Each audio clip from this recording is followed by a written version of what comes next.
why the Twitter is full of negative comments about Ola Electric scooters, why the market share of Ola Electric is continuously dropping, why is its market cap falling. Ola Electric is in a huge mess where they are facing so many customer complaints every month. And will this company ever be able to become profitable? Let's get started. Now, to talk about the facts, from March 2024 to September 2024, if you see the data, the market share of Ola Electric has fallen from 52% to just 27%. And it's continuously in the dropping mode. And this is happening because of the reasons that I'm going to talk about. Number one, no R&D. So Ola Electric bought a Dutch company, Itergo, which had its own scooters and they launched in the Indian market. They did not do proper testing for the Indian weather, Indian road conditions, etc. If any automobile company plans to launch any vehicle in any market, they do rigorous testing and they do testing as per the location, as per the local situations of that country. But Ola just introduced a Dutch scooter into the Indian market. Now you understand the difference between both the markets, like the kind of roads that they have, the kind of weather that is there, and because of which there are so many complaints, there are so many defects in the scooters, and there are so many new issues coming up in these scooters. Number two is limited service centers. You need enough service centers to be able to service the scooters that you have sold. Ola has sold lakhs and lakhs of scooters in the past few years. But due to the huge number of complaints and the less number of service centers that it has, it is not able to cater to all these problems that are coming up.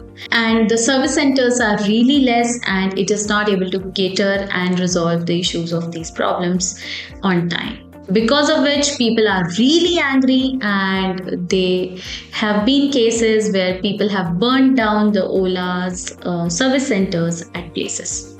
Number three is failure of the D2C model. Ola Electric follows the direct-to-consumer model versus other companies, other traditional companies who follow the dealership model. So they are responsible for the R&D, for the manufacturing, and then dealer takes care of the selling, the servicing of the vehicles and everything.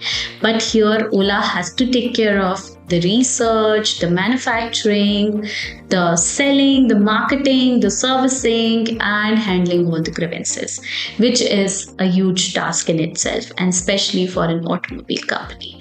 So because they plan to do the D2C model where they have their own service centers, they have their own manufacturing, and they have their own everything, it is very difficult for them to scale up very quickly.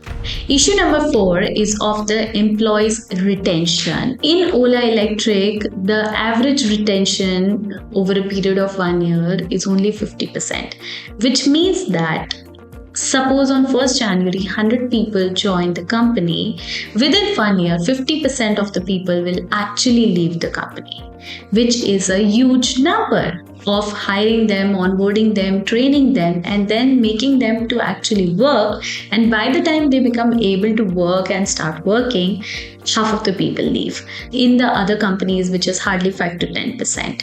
So Ola has to take care of these issues as well, and has to take care of the company policies, and has to dive deeper into the issues that these employees are facing, because of which the retention is so low. Issue number 5 is related to competition. Now, because Ola was one of the fastest and one of the earliest entrants into the two-wheeler EV segment, they got a good market share. But now companies like Bajaj, TVS, etc. have also launched their EVs, and this is impacting their market share a lot because these companies have been in the market from a long time. They are trustable and they have a very good brand recognition, because of which Ola is facing a huge issue from the competition, and this is going to increase because in the future these companies will also launch multiple models, and more companies in the automobile industry will launch their two-wheeler EVs. Number 6 is the huge issues that people are facing and the complaints. So about 80,000 customer complaints are coming every month for Ola Electric, which is huge. And because of these issues and these customer grievances and safety issues of the vehicle, 3 government agencies are actively investigating the issues with Ola. Ola is also facing scrutiny from Central Consumer Protection Authority for the issues in its scooters and for the huge pile of customer complaints which are not being resolved on time. So we have to see now how Ola Electric plans to resolve these issues, how it plans to turn around the whole situation around it. Ola Electric, because of being an early entrant into the two-wheeler EV segment in the Indian market, got a huge market share, and they launched features which Indian customers have never seen in any scooters. Like, they had such features. So people rush to buy these scooters, and because they have sold so many scooters, they have to cater to the services as well. They have to cater to the issues that people are facing.